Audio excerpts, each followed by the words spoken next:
तो कहानी की शुरुआत होती है और हमें देखने के लिए मिलती है हमारी फीमेल लीड, जिसका नाम हमें या यूए बताया जाता है। वो असल में बैठी हुई थी और अपनी कॉमिक पे वर्क कर रही होती है। वो कहने लगी थी कि मैं कितने टाइम से ये सारी की सारी कॉमिक्स को ड्रॉ कर रही हूँ, लेकिन हमेशा ही एडिटर मेरी ड्रॉ की हुई सारी कॉमिक्स को रिजेक्ट कर देता है। उसके पास में एक फ़िश भी रखी हुई थी, तो वो उसी से बातें करने लग जाती है और उसको कहती है कि गोलू, आखिर मैं कभी एक अच्छी कॉमिक को ड्रॉ कर पाऊंगी जिस तरीके से legendary white fox and black fox है। जिसके बाद हमें दिखाया जाता है कि उसे याद आ गया था कि आज तो उसकी फेवरेट कॉमिक का न्यू एपिसोड अपडेट हुआ है। तो वो तुरंत ही अपना फ़ोन उठाकर उसे चेक करने लगी थी। तो वो आज की स्टोरी देखती है, जहाँ पर उसे पता चलता है कि एक डिस्टेंट माउंटेन जो कि सी सिटी के अंदर मौजूद था, वहाँ पर अपीयर होती है नाइन टेल फोक्स ब्रदर, जो कि दोनों ही आपस में काफ़ी ज़्यादा एक दूसरे से गुस्सा थे। जहाँ पे युआन अपने भाई सियान को बोल रहा होता है कि तुम मुझे वो हिडन एलिक्सर दे दो क्योंकि मैं उसे किसी भी हालत में हासिल करके रहूँगा।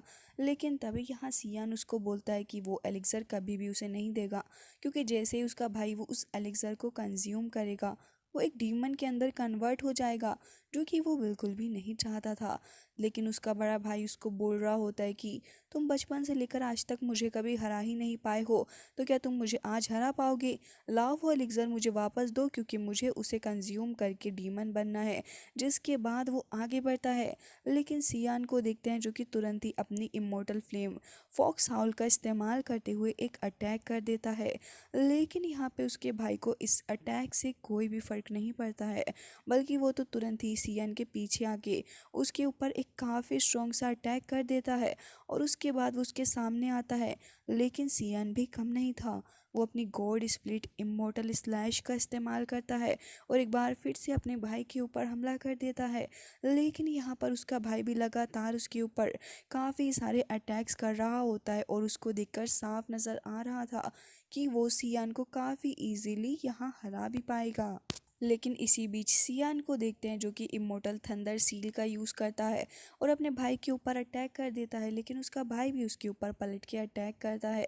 जिसके साथ ही हमें देखने के लिए मिलता है कि दोनों यहाँ पर अपनी असल फॉक्स फॉर्म के अंदर आ चुके थे, लेकिन उसका भाई उसे एक बार फिर से ओवर पावर कर देता है एंड इसी के साथ वो उसके ऊपर हमला करके उसे पीछे भी हटा देता है। लेकिन इसी के साथ ये एपिसोड यहीं पर ख़त्म हो गया था। अब ये सब कुछ देखने के बाद यायूए काफ़ी ज़्यादा अपसेट भी हो जाती है और वो कहने लग जाती है कि आखिर ये लोग क्या कर रहे हैं इस स्टोरी के साथ में। यहाँ पर मैंने 500 चैप्टर्स से भी ज़्यादा देख लिया है। अब मैं बहुत ज़्यादा परेशान हो गई हूँ क्योंकि ये स्टोरी मुझे बिल्कुल भी पसंद नहीं आ रही। आखिर ऑथर इस स्टोरी को ठीक से क्यों नहीं लिख रहा है? वो यहाँ पर ये भी बताती है कि अगर वो इस स्टोरी को लिख तो फिर ये कहानी कैसी होती। वो यहाँ पर बताती है कि एक पैर स्टनिंग फॉक्स का अपीयर होता है और वो दोनों ही यहाँ पर आपस में फ़ाइट कर रहे थे, वो भी एक ह्यूमन लड़की के लिए। जहाँ पर हमें दिखाया जाता है कि सियान का भाई बोल रहा होता है कि या ये सिर्फ मेरी ही है और तुम उसके ऊपर गिव अप कर। लेकिन सियान इसके लिए बिल्कुल भी रेडी नहीं था। वो यहाँ पर कहने लग जाता है कि तुम चाहे कुछ भी कर लो, मैं किसी भी कीमत पर तुम्हें यहाँ पर याये को लेके जाने नहीं दूंगा। हालांकि उसकी हालत काफ़ी ख़राब थी। इसी बीच हमें दिखाया जाता है कि उसका भाई काफ़ी ज़्यादा स्ट्रॉन्ग अटैक कर देता है, लेकिन बीच में यायू आ जाती है। अब जैसे ही वो यहाँ पर आती है तो वो अटैक उसको लग गया था, जिसकी वजह से उसकी हालत और भी ज़्यादा ख़राब हो जाती है। ऑल्दो यहाँ पर इन दोनों की हालत काफ़ी ज़्यादा ख़राब थी, तब यहाँ पर अभी सियान उसको बोलता है कि आखिर तुमने ऐसा क्यों किया। तभी यहाँ पर वो बोलती है कि मैं सिर्फ इस लाइफ में ही नहीं, बल्कि हर एक लाइफ में तुम्हारे लिए ये सब कुछ करने के लिए तैयार हूँ, क्योंकि मैं यहाँ पर चाहती हूँ कि तुम सिर्फ हमेशा खुश ही रहो और तुम मेरे लिए बहुत ही ज़्यादा इम्पोर्टेंट हो। साथ ही वो उसको कहती है कि मुझे लगता है कि एक ट्रू किस का मतलब यही होता है, और वो उसको किस करके उसको वो एलिक्सर भी दे देती है। ये सारी ही चीज़ें सियान का भाई भी सामने खड़े होकर देख रहा था। तभी यहाँ पर वो उसको बोलती है कि आज चाहे भले मैं अपनी लाइफ को खो दूँ, लेकिन इस सब चीज़ों के साथ में अब मैंने जस्टिस कर दिया है। उसके बाद वो उसको फेयरवेल भी बोलती है। अब ये सारी स्टोरी वो टाइप कर चुकी थी, लेकिन जितने भी बाकी सारे लोग थे जो कि वो उस चैप्टर को पढ़ रहे थे, तो वो सभी इस स्टोरी को काफ़ी ज़्यादा बकवास बताते हैं और कहते हैं कि एक लड़की के चक्कर में पूरी की पूरी स्टोरी ख़राब हो गई है। ये चीज़ तो बिल्कुल भी पसंद नहीं आ रही है हम लोगों को। लेकिन यहाँ पर यायुत का तो पूरा मन बन चुका था। वो कहती है कि तुम लोगों को क्या ही पता है ट्रू किसके बारे में। जिसके बाद वो यहाँ पर बाकी सारे लोगों को भी सुनाती है और कहने लगी थी कि ऑथर ने जिस भी तरीके से स्टोरी लिखी होगी वो स्टोरी मुझे तो बिल्कुल भी पसंद नहीं आई है। हमेशा ये दोनों एक दूसरे से फाइट ही करते रहते हैं और यहाँ पर इस स्टोरी में कुछ इंटरेस्टिंग भी नहीं है, सिर्फ और सिर्फ एक एलिक्सर के अलावा। जिसके साथ ही वो कहती है कि समझे तुम लोग, मेरी स्टोरी ज़्यादा अच्छी है। जिसके साथ ही वो सभी को रिप्लाई कर रही थी, लेकिन सडनली हमें देखने के लिए मिलता है कि उसका फ़ोन ग्लिच कर जाता है और यहाँ पर अचानक से काफ़ी ज़्यादा थंडर भी स्ट्राइक करती है। यायु ये देखकर डर जाती है कि आखिर थंडर क्यों स्ट्राइक कर रही है, लेकिन तभी वो नोटिस करती है कि कुछ तो यहाँ पर है जो कि काफ़ी ज़्यादा अजीब सा लग रहा है।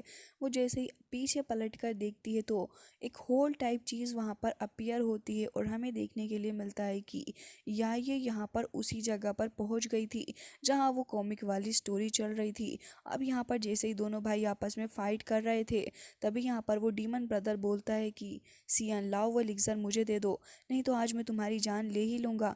लेकिन जैसे ही वो हमला करता है तो फिर उसी बीच वहाँ पर सियन अपीयर होती है और वो कहने लगी थी कि आखिर क्या मैं सपना देख रही हूँ, क्या मैंने सियन को बचा लिया है। अब तभी हमें देखने के लिए मिलता है कि उस डीमन ब्रदर को भी यहाँ पर कुछ तो मैसेज मिलता है जिसमें उसे पता चलता है कि तुम यहाँ पर इनोसेंट पीपल को हार्म कर रहे हो, जिसकी वजह से तुम्हें काफ़ी बुरे तरीके से पनिशमेंट मिली है और तुम यहाँ पर 10 डेज तक अपने ऑफेंसिव स्पेल्स का इस्तेमाल नहीं कर सकते और इसके साथ ही तुम डीमन तो बन ही नहीं पाओगे। तो गुस्से में वहाँ से चला जाता है, लेकिन सियन को देखते हैं जो कि यहाँ पर यायु की ब्रीदिंग को चेक कर रहा था और हमले के बाद से ही वो बेहोश हो गई थी और ना ही ब्रीथ कर रही थी। तभी यहाँ पर वो सोचने लगा था कि इसने मेरी जान बचाई है तो मुझे भी इसकी जान बचानी होगी, लेकिन अगर मैंने अपना इनर एलिक्सर इसको दिया इसकी जान बचाने के लिए तो फिर मैं कभी भी एक इमोर्टल नहीं बन पाऊंगा। लेकिन यहाँ पर यायु का इनोसेंट सा फेस देखकर वो डिसाइड कर लेता है कि वो अब अपना इनर एलिक्सर यायु को ही दे देगा और वो तुरंत ही एक वाइट फॉक्स के अंदर कन्वर्ट हो जाता है और अपना वो एलिक्सर दे देता है यायु को। और इसी के साथ इस स्टोरी का फर्स्ट एपिसोड एंड हो जाता है। आई होप कि आपको ये पार्ट काफ़ी ज़्यादा पसंद आया होगा।